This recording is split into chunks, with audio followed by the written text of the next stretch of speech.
جاتی ہے۔ جس نے لازم کرنے کی نیت کر لی اس پہ لازم ہو جاتی ہے، فرض کی مانند ہو جاتی ہے۔ اس کو معریب کا نام دیا جاتا ہے، معریب۔ کیا جی؟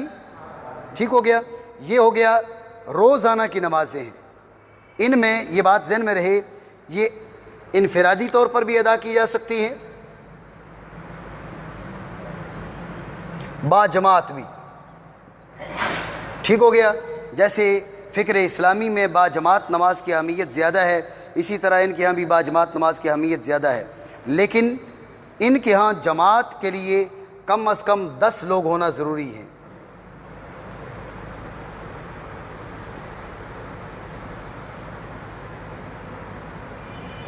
کم از کم 10 لوگ ہونا ضروری ہے۔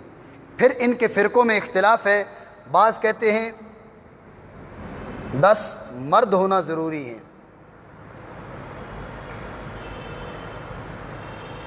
بعض کہتے ہیں مرد اور عورتیں بھی ہو سکتے ہیں۔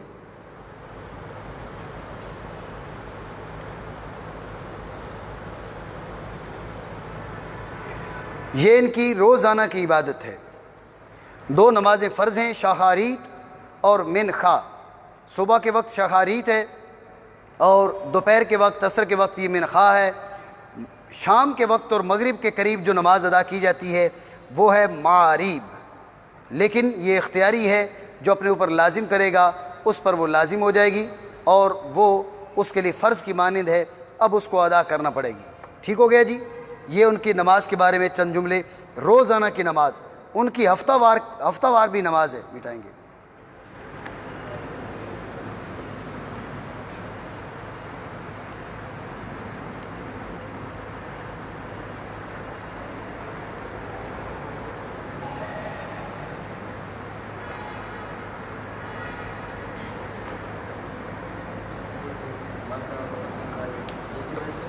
جی کیا؟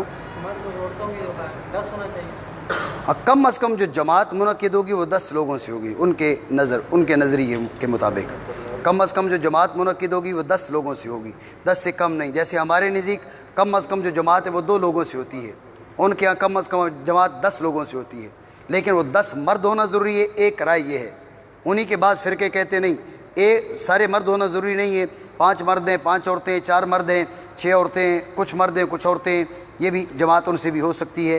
یہ ان کی بعض فرقوں کی رائے ہے۔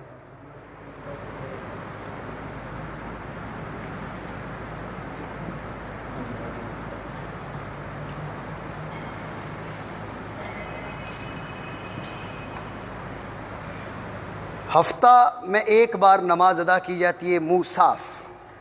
یہ کس دن؟ سبت کو۔ اسے شابات کا نام بھی دیتے ہیں، ہفتہ وار عبادت کو۔ یہ ہفتہ وار نماز ہوگی، منہ صاف، ہفتہ وار عبادت، اس کو شابات کا نام بھی دیتے ہیں۔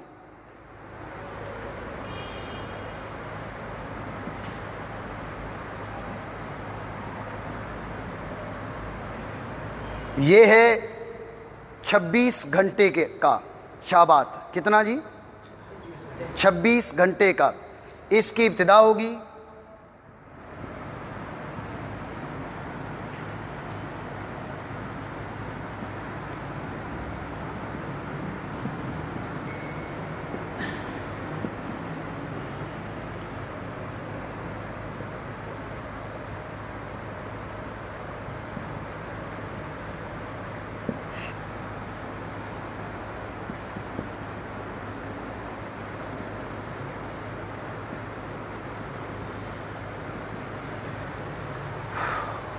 جمعہ کے غروب آفتاب سے شابات کی ابتدا ہو جاتی ہے۔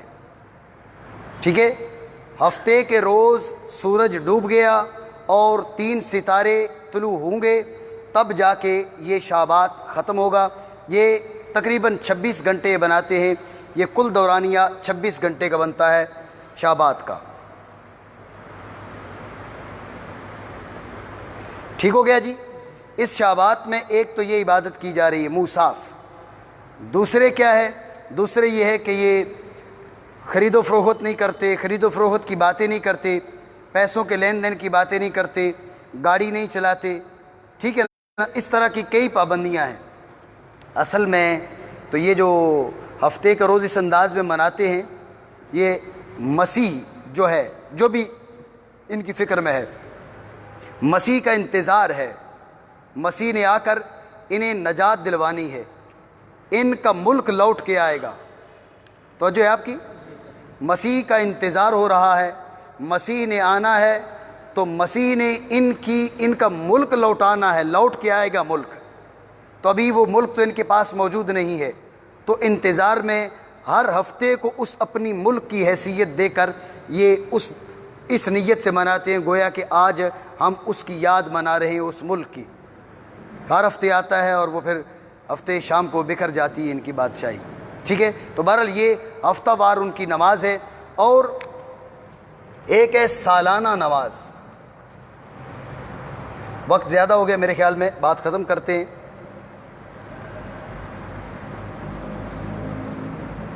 یہ ہے نعیلہ، یہ سالانہ نماز ہے ان کی۔ یہ کس دن ادا کرتے ہیں؟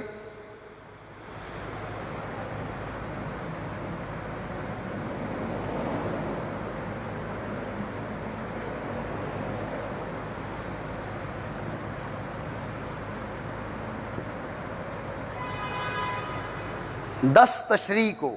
کس کو؟ 10 تشریع کو۔ یہ ذہن میں رہے، ان کا جو تشریع ہے یہ تمہارے محرم کے ساتھ آتا ہے، ٹھیک ہے۔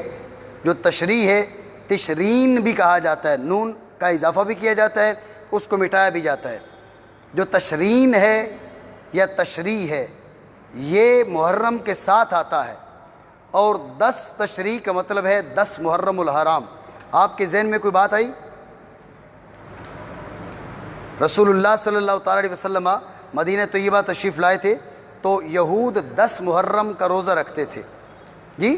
تو آپ علیہ الصلوۃ والسلام نے پوچھا کیوں رکھتے ہو؟ تو انہوں نے بتایا کہ اللہ رب العالمین نے اس دن حضرت موسیٰ علیہ السلام کو فرعون سے نجات عطا فرمائی، تو اس کی خوشی میں یہ وہ دن ہے، یہ وہ دن ہے۔ اس دن یہ ایک مخصوص نماز ادا کرتے ہیں جسے نعیلہ کہا جاتا ہے۔ وقت کافی ہو چکا ہے، تو یہ مختصر سا کچھ ان کی عبادات کے بارے میں بتایا ہے، کچھ ان کے نظریات کے بارے میں بتایا ہے۔ تو خلاصہ یہ ہے کہ اگر ان کی تعلیمات پر،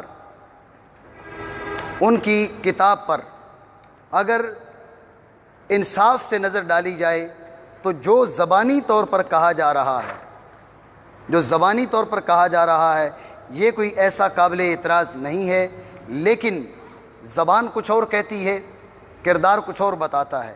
اور جو بنیادی کتاب ہے، یہ تو بنیاد ہے، موسیٰ بن میمون تو بنیاد نہیں ہے۔ موسیٰ بن میمون تو 12ویں 13ویں صدی میں ہو رہا ہے۔ تو یہ بنیادی تمہاری کتاب ہے، جب یہ محفوظ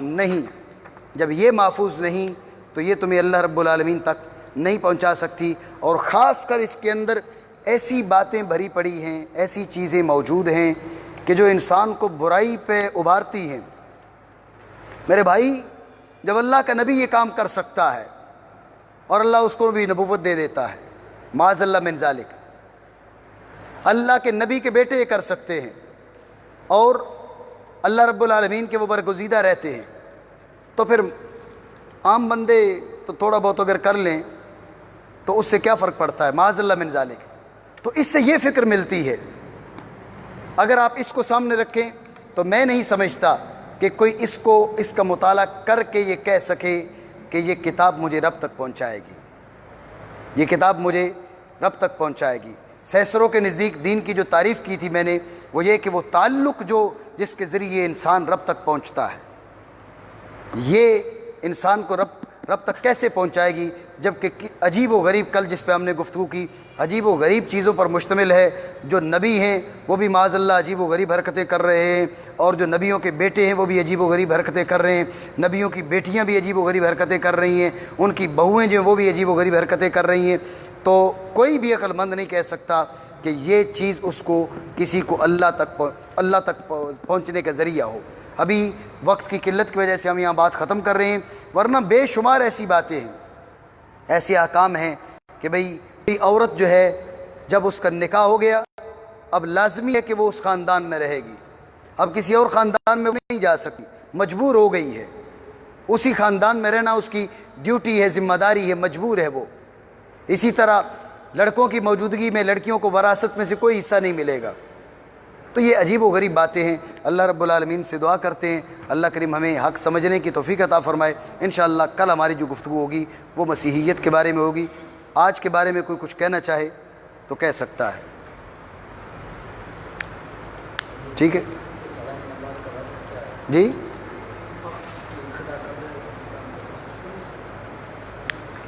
پڑھنی ہے، ٹھیک ہے، ایگزیکٹ وقت نہیں میرے ذہن میں، دفن کرتے ہیں، تجہیز و تکفین کا سلسلہ بھی ہے، نکاح طلاق کا سلسلہ بھی ہے، کیونکہ ساری باتیں کرنی تو ساری باتیں تھیں، لیکن جو ہے نا اگر ہم یہودیوں کو پکڑ کے بیٹھے رہیں گے تو بات آگے نہیں چل پائے گی، اور ہمارے پاس صرف ہیں 18 دن، اس لیے ہم یہاں پر گفتگو ختم کرتے ہیں۔